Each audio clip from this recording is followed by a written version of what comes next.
Maganda umaga mga kabay. So ito yung pangalawa ko na repair mga kabay. Ganun pa rin mga kabay. Ayan, yung job number niya ay 39457 letter B. So ito mga kabay, doble. Putol na dito sa pinakapuno ng cord. Putol pa dun sa plug. Ayan, tingnan nyo mga kabay. So gumagana po siya, ayan. Kompleto po, nagbabaga din siya. So buo yung element niya, buo yung PCB board. So ayan mga kabay. Titingnan natin. Gagalawin natin yung cord. Ayan po, namamatay siya pag nakaganyan. Kapag inangat ko, ayan, gumagana. Pag binaba ko siya ulit, ayan, namamatay. Tapos pag inaangat ko, gumagana. So ang sira din ito mga kabay ay ganun din po. Yung sa plug. Kung yung nakaraan mga repair ko mga kabay, puro dito sa puno. Pero ito mga kabay, putol din ito. Kaya nga po tinipan nila yan. Ayan, para hindi siya gagalaw. So ito dalawa yung idudugtong natin. Magpapalit tayo ng plug. Tapos puputulin din po natin yung nandun.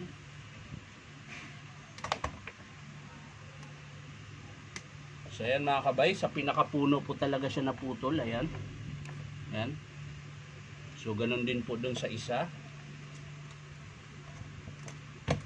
Siyempre puputulin na rin yun natin yun dito mga kabay. Ayan. Para po mawala yung tinatalian nila. Ayan. Check din natin baka may putol dito. So wala naman mga kabay. Ayan. So bubuksan pa rin natin ito mga kabay. Dahil kakabit natin to. Tapos magpapalit po tayo ng plug. So yan mga kabay, unahin muna natin yung plug pagkabit. Ihuli na lang po natin yung doon sa unit. Unahin lang po natin yung sa plug. Ayan.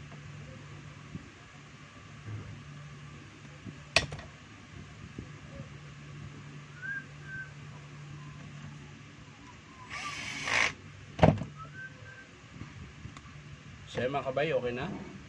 So lalagay natin yung takip. Ayan. So ang next dito, sa kanyang pinaka-terminal. Ayan po.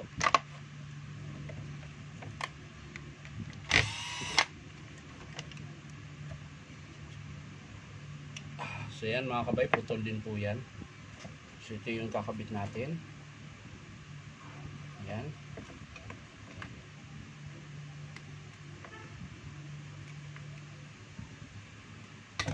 So sa mga gusto magpa-repair mga kabay, punta lang po kayo dito sa Powerman Hardware, 530 T. Alonso, Santa Cruz, Manila.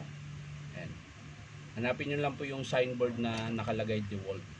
DeWalt Stanley Black & Decker. Ayan. So pre-estimate pa rin naman tayo mga kabay kapag ang unit nyo ay DeWalt, Stanley, tsaka Black & Decker.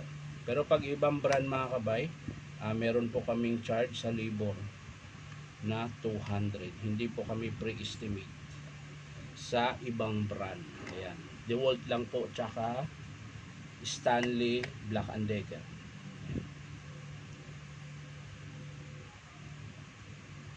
So yan na mga kabay, nakabit na po natin. So i-ayos lang po natin yung wiring na hindi siya maiipit at hindi buhol-buhol. Nakabit natin yung kanyang cord clamp. So ayan mga kabay. So okay na po siya. Ayan, wala na pong dugtong yan. Tsaka yung plug niya, ayan, bago na. So sasara na natin mga kabay. So ayan mga kabay, isang screw na lang yung inihigpitan natin. At pagtatapos na po tayo. Ayan lang, medyo ayan.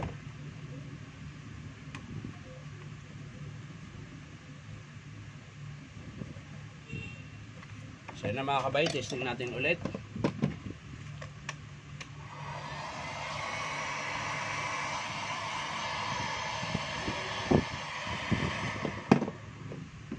bunot mga kabay. Ayan. So ayan mga kabay, ganito pa rin. Plug pa rin ang problema nung isa, pero putol po siya dito, kaya dinugtong na rin natin. So yan lang mga kabay, maraming salamat ulit sa panunood at palike and share na rin po. At syempre po, baka naman pwedeng subscribe nyo po ito aking YouTube account na Inom Tabay. So maraming salamat ulit mga kabay. Bye bye.